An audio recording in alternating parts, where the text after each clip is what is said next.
Well, okay, so before I even get to the financial part, let me talk about the judgment part. Like a lot of the discourse in our country right now is around judgment. Other people trying to control and police other people's choices.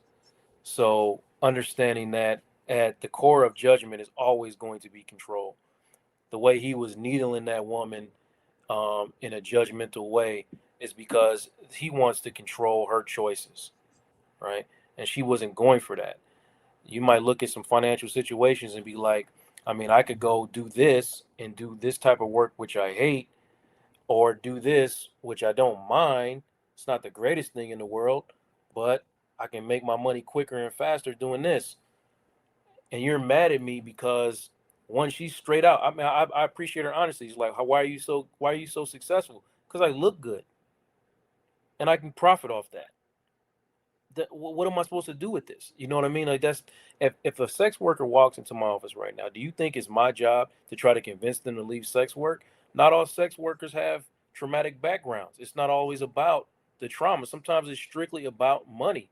And like you just said, Lala, there's somebody on the other side of that sex work every time that does not get the same judgment as the one doing the sex work.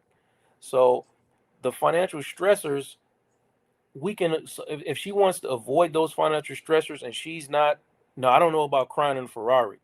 Now you crying in a Ferrari, you need to come into the office because why are you crying in a Ferrari? Come on in like that.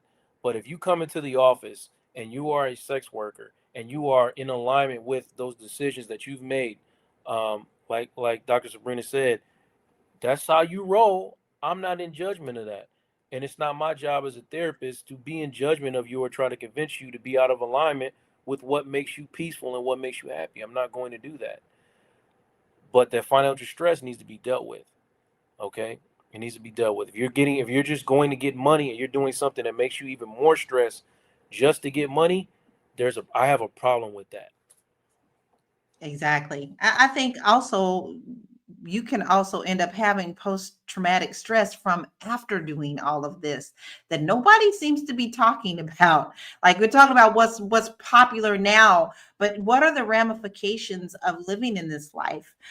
If you are first went into it with a positive thing, and then you start seeing the darker side of things. Listen, Anonymous, you're right. Hugh Hefner was also pimping. That made it glamorous, right? It was cool to be one of his chicks, right?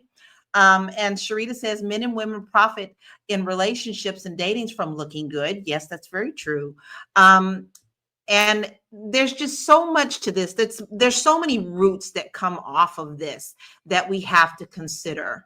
And I think the whole point is that we're trying to understand why these young people feel like this is something that should be done to make them successful. If they see the easy way, is there other ways that they can do when they think it's easy? It may not be because all that glitters ain't gold. Let's check this commercial out and we'll be right back. Hello, my name is Dr. Sabrina Edmond Williams. I am a life and legacy planning strategist and the author of Learning to Trust, the Black Family's Guide for Building, Protecting, and Transferring Wealth. I'm partnering with Fly Nubian Money to teach you how to secure, protect, and properly transfer your money. On October the 4th from 11 a.m. to 1 p.m.